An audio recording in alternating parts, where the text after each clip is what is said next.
¿Qué tal, gente más gamer? Seguimos con las entrevistas y ahora nos toca entrevistar a dos desarrolladores de World of Warcraft.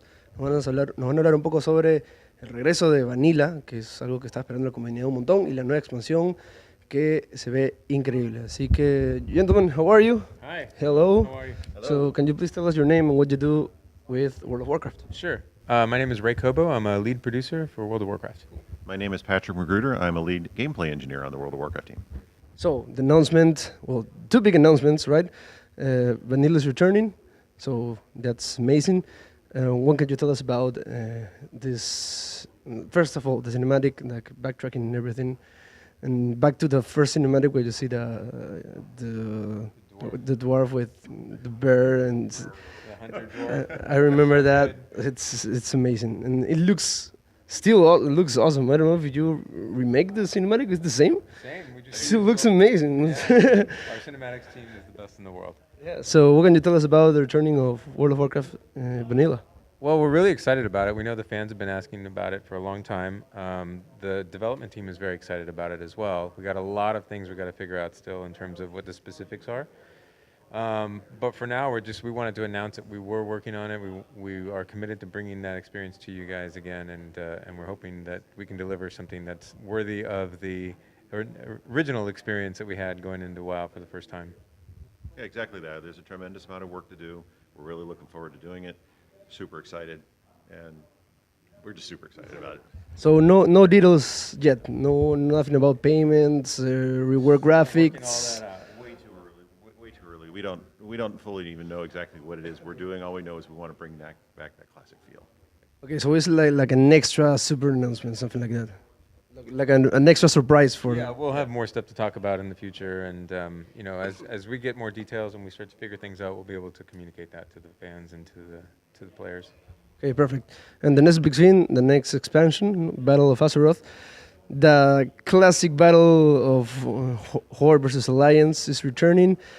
The trailer was, whoa, what's like shivers. Everyone was crying, everyone was yelling.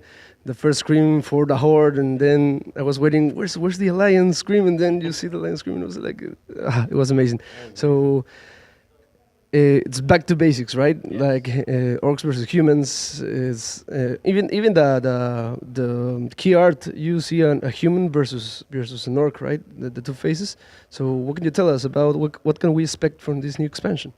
Well, like you said, it's all about going back to basics on this one. So we really want to emphasize the Horde versus Alliance, that whole battle, that war that's going on now. For the past few expansions, we've all been fighting against big, bad enemies that have threatened to, take us both out.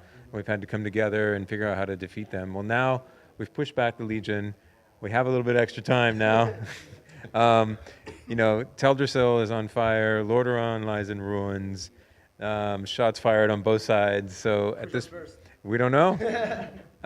But there's a lot of animosity still between the two factions, and this expansion is really all about why does your faction matter? Why is it important to be an Alliance player? Why is it important to be a Horde player?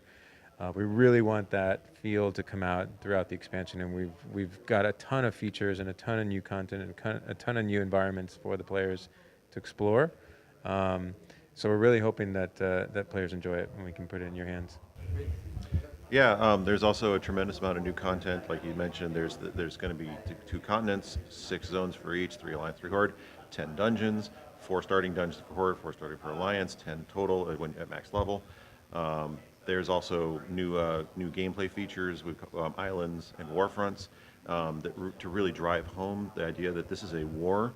So we've got the islands, which are the small unit skirmish, currently 3 player versus 3 either player or NPC, representing a race for resources on procedurally populated islands. I don't want to say procedurally generated because the terrain, the island itself is going to be the same, but what's there is going to change. Like one time it might be a pirate ship over here and a Mogu temple over there, and then the next time you come in and it's Murlocs and Hosen, I don't know, random stuff, but it'll be distributed and randomized, and you'll be doing a competition, one of Horde versus Alliance on the island to get the resources of that island, right? So if you go in as horde players, there'll be alliance, either NPCs or potentially players. You can do this in PvP mode for the ultimate challenge, right? And they're scenario style, so any 3 specs. It doesn't matter. You can bring 3 healers. Really frustrate your opponents, right? But you might not be able to kill anything really fast. We'll figure it out. There's going to be ways. We'll probably make ways to compensate for that kind of thing. We'll figure all that out. We'll make it work. Yeah. Then there's also the war fronts. That represents the big battles. This is the war. The war front we're looking at right now is Stromgarde, and that is in Arathi Highlands, where the Alliance has rebuilt Stromgarde Keep, and it's big, it's beautiful, it's powerful, and the Horde want to tear it down. It's really interesting because the Warfronts feature is all about a throwback to the RTS style of Warcraft 3. So we really want to bring those elements into that feature. It's going to be really cool. And you're going to be playing on the ground level. It's not like a top-down view or anything, but a lot of the mechanics are very similar. So it's you and 19 other players, and it's a PvE experience against another commander, opposing faction commander. And so you and your group have to build up structures that will help facilitate either infantry or siege weapons or whatever, and you build up an army, and then you take the fight to the other commander, and you have to defeat him or her, and they're doing the same thing to you. And so you're all trying to work together and making sure that your side wins.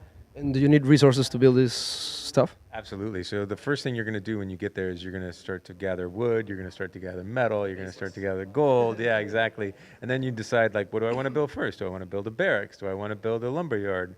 What's going to help my side win in this particular case? That's amazing. And maybe what can new players expect from this expansion? Is this a good time to come to WoW? Absolutely. One of the things that we're really focusing on and we're calling it level scaling. In Legion, we had the 4 starting zones you could do from any level from 101 to 110. We're going to extend that to the entire of the world. So instead of, like right now, your experience, unfortunately, is a little rough, where you would go to get, like, say you're a human player and you start at Stormwind, and then you go out to Goldshire, and by the time 2/3 even halfway through the Goldshire questing experience, it's all going green and you're not getting very good XP, and the game's telling you should really be out of here, but the story's telling you, no, stay. There's cool stuff here, and you want to experience the story. Play as you want, of course. Well, the scaling is going to let you stay if you want to, because the level rewards and the quests will scale up with you up to obviously a maximum level. We don't want the level 110s to come into Goldshire and be challenged. That's not cool. That kind of breaks progression, right?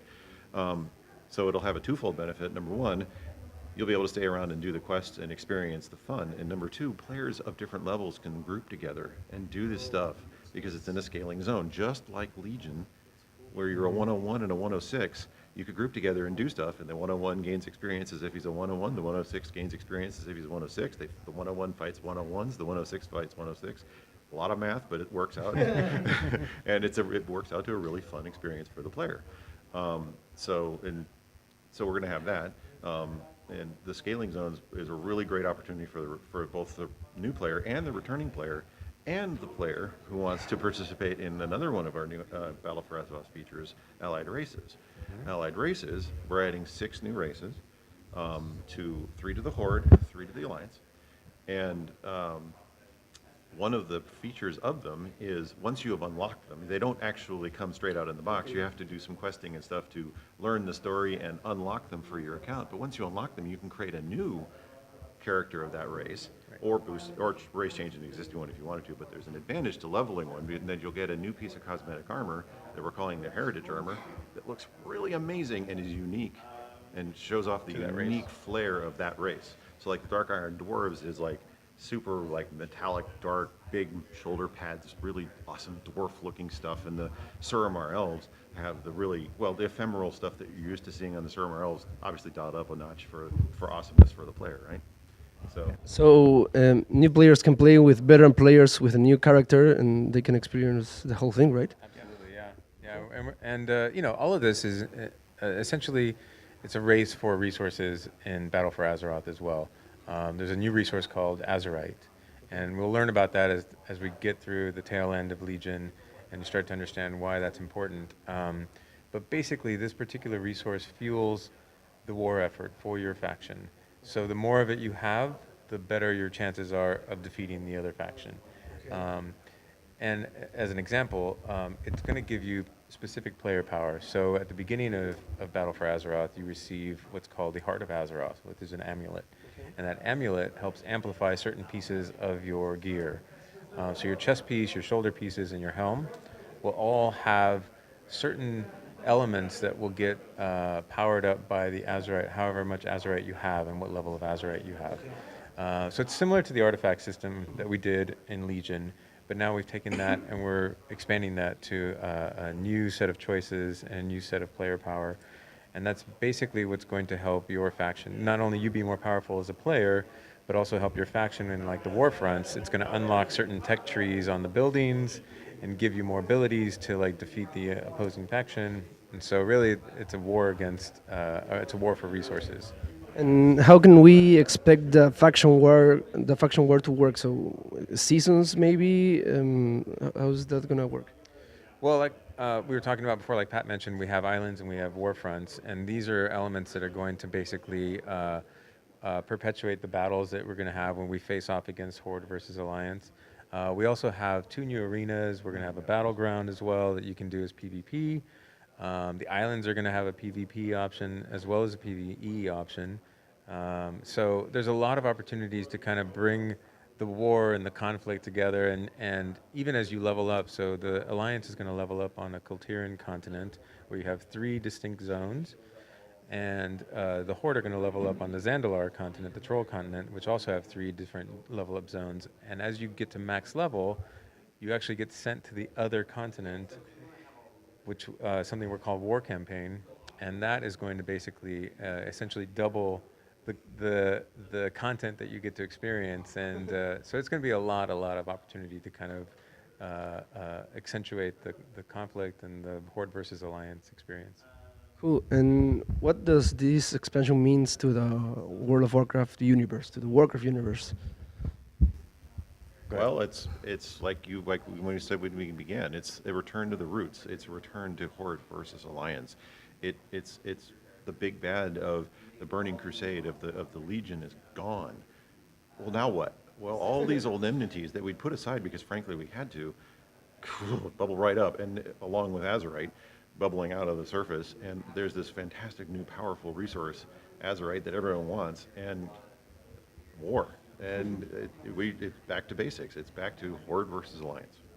I'm just scared that maybe in the storyline, I don't know, Horde wins, and all the people of the Alliance are gonna be like, damn it. Well, here's the thing. Ultimately, like the Horde and Alliance are not going anywhere, right? I think we're definitely there's a big fight there's an all-out war right now between the 2 of us, and Jaina is going to be. You're going to learn about like her story and what's going on the Alliance side. Sylvanas is going to have an interesting path as the leader of the Horde now. So all these things are going to kind of culminate. You know, Anduin's in there, and he's gone from boy to man now. So all these things are going to culminate into what happens in the end. And needless to say, like eventually, we're going to have to figure out how to live together. But I think right now we'll see if we can actually do that. We got to get through this phase first. Okay, cool.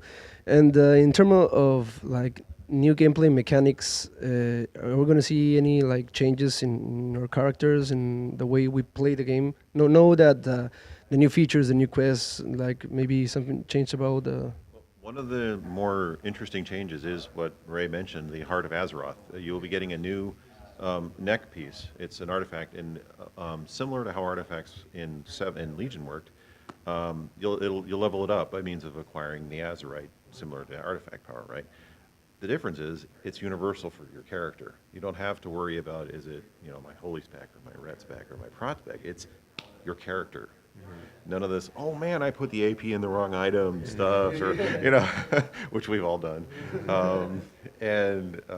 So it's a simplification there, but then it also gives us new opportunities to explore itemization from the 3 Azerite and imbued pieces of gear, the helmet, shoulder, and chest, which each have the items are actually you can each have their own talent tree.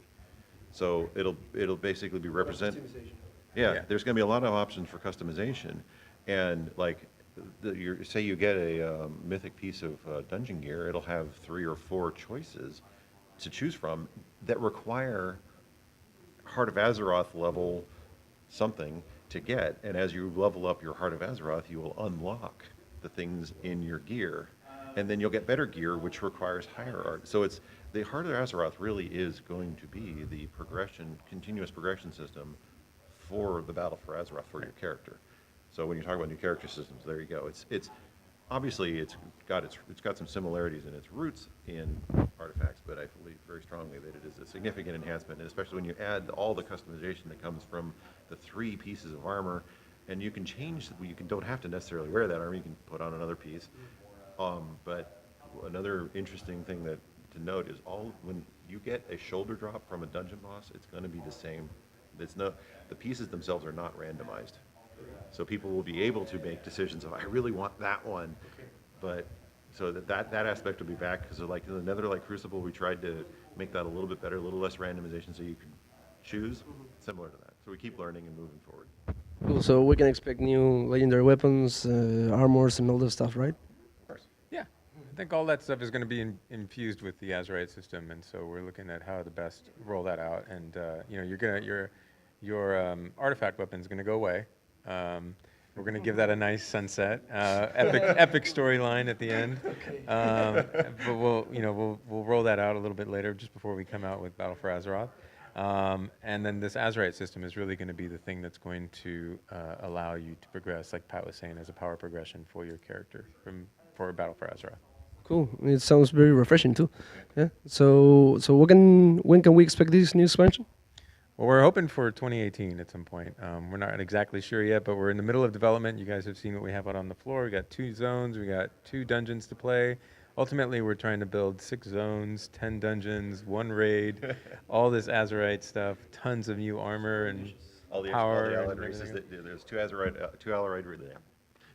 races. 2 Azerite races. What the heck is an Azerite race? 2 allied races that are playable on the show floor. Obviously, we're shipping with 6. I love how Ian put ... and more. So obviously, Warfronts, islands. There's so much to do. Yeah, so we got a lot to do, but we're shooting for 2018. We're up. Amazing. Así que ya saben, gente, World of Warcraft Battle of Azeroth, se vienen un montón de cosas y es el mejor momento para empezar a jugar con veteranos y gente nueva. Así que eso es todo. Thank you very much, guys. Thank you. Y nos vemos en la siguiente.